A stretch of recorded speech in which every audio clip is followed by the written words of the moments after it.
Ashu Shinghal, who's the MD at Mahanagar Gas, to talk to us about the Q4 numbers and what one can expect from FY25 going forward. Welcome to NDTV Profit, Mr. Shinghal. Wanted to quickly try and first off understand with regard to Q4, setting the context into FY25. Talk to us about what's happening on the pricing front. There's been a bit of a margin decline. And therefore talk us through Q4 and what are the challenges that you faced in Q4 and what one can see in the initial part of FY25. Q4, the profits have slightly declined as compared to Q3 of this last financial year. And if you compare year on year, we have increased on the margins as well as the profit numbers, as well as the turnover, and also the volume growth is there year on year basis. However, Q3 versus Q4, there is a slight decline in the profit as well as but the volume has grown in Q4 versus Q3. So going forward, the first quarter and the year ahead for this financial year, we expect the volume to grow slightly better than what it has performed in the last financial year. Last year, we have grown by around 5.5%. So currently, we are trading at 3.6 on the yearly average basis. But on the Q4, we have traded at 3.77 MMSCMD. So going forward, we expect that 6 to 7% growth should be achievable in terms of volume. And margins will be slightly compressed because of the lower availability of the domestic APM gas, which increases our cost of procurement. Okay, Mr. Shinghal, Mihika this side. So in terms of margin contraction, there was a 411 basis margin contraction in Q4 versus Q3. What were the two reasons, and do we expect further contraction in the quarter that is currently going on as in Q1 of FY25? The main reason is that the domestic gas has come slightly down, so the cost of procurement has gone up. And also we have passed on the benefit to the customer in terms of reduction in CNG prices, as well as CNG prices primarily. So the benefit has passed on to the customer, and therefore the margins have slightly reduced for Q4 vis-a-vis Q3. But going forward, we think that the prices will be stable in terms of spot market, as well as APM will be slightly low. So there can be some more shrinkage in terms of margins comparing quarter versus quarter. Year on year also, we expect margin to be slightly under pressure as compared to the current year's performance, last year performance, sorry. In terms of APM allocation, what was it at Q4? Can we expect some uptick, or is the outlook that, the downtrend, the shortfall will continue? And how does the company manage, how is it going to manage and keep gas costs at least in a stable range? See, the good part is that the spot and the long-term LNG is available. Also the HPHT, which is the domestic gas, but at a higher price from Reliance and ONGC, is also coming on block.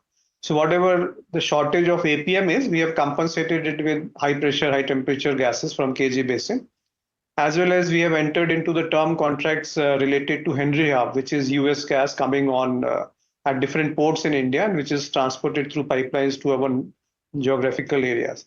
So in terms of our dependence on spot market has reduced substantially in last 1 year or so. And intentionally, we have gone for more term contracts and HPHT gas, which gives us more stability in terms of procurement cost.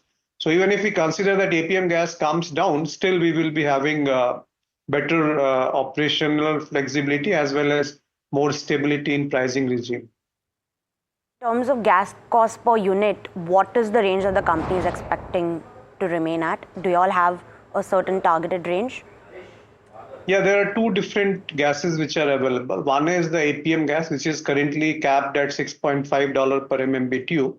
The other is term contracts, we have got portfolio of term contracts, which ranges from $9 to $10.5, $11 per MMBTU. So weighted average is around $8 per MMBTU and maybe $8.5 per MMBTU.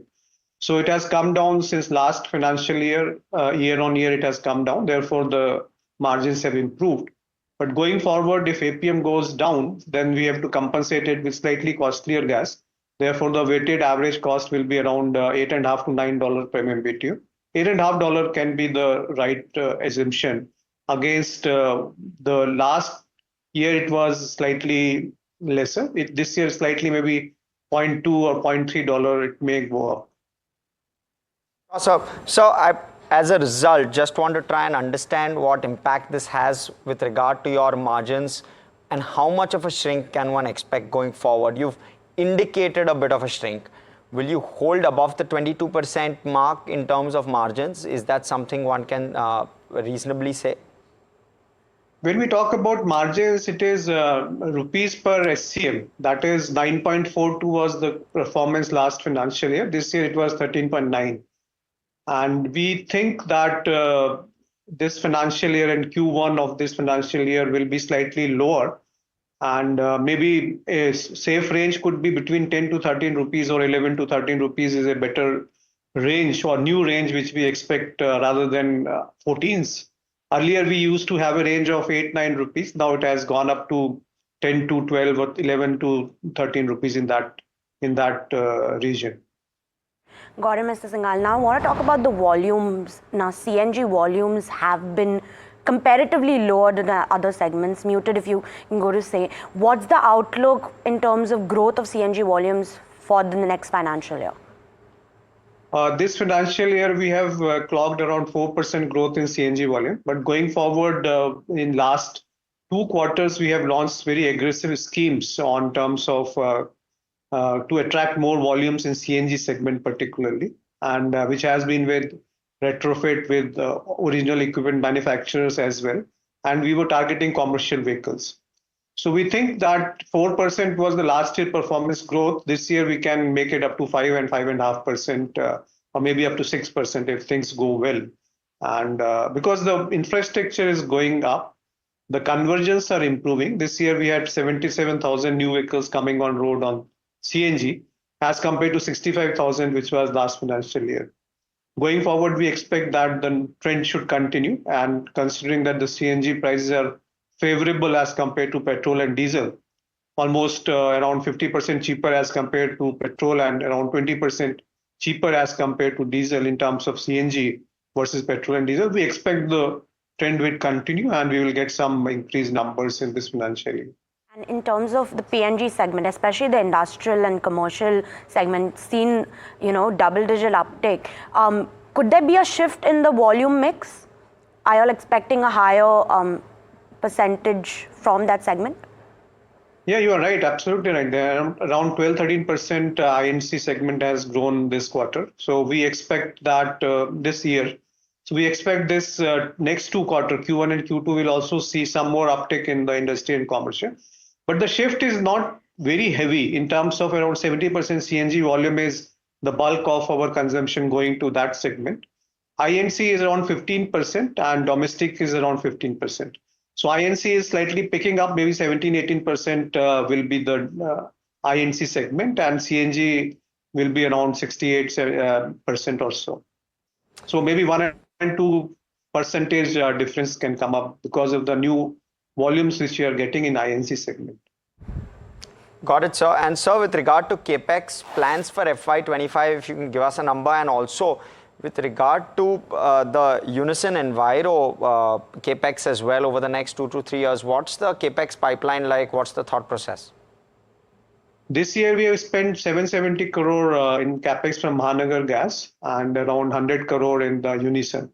Next year we will be slightly more aggressive in terms of capex, around 800 crore, 850 crore in Mahanagar Gas and around 200 crore in Unison. So that is the trend we expect for a few years to continue, around 1,000 crore of capex coming together from both the companies. Now Unison is a 100% owned subsidiary of MGL. So collectively we will be putting up around 1,000 crore of capex plan. And last year we have also given some money as a one-time capex to acquisition of Unison. And Mr. Singhal, last question. In terms of the new GAs acquired, would we see the benefit from those volumes to come into Q1? And what are your expectations from those 3 GAs specifically going forward? The 3 GAs collectively, we are selling around 0.13 MMSCMD of gas, which is not very significant as compared to 3.6 MMSCMD of MGL collective volumes.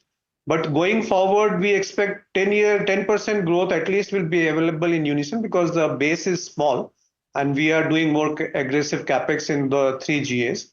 However, since the base is small, it will take some time to make a significant impact in the volume of the overall numbers of Mahanagar in a collective or consolidated basis. In 5-6 years, we expect that 0.13 can be more than 1.2 or 1.3 MMSCMD from Unison alone, besides the growth which we expect from the MGL customer segments. All right, very interesting play there, MGL. Look at the kind of 12-month returns, 26 odd % over the last 12 months. Thank you so much, sir, for this short but effective interaction. It's been a pleasure speaking. Well, on the other side, we'll slip into a short break. On the other side, we'll be joined by the management of BEML to talk to us again about Q4 numbers as well as FY24.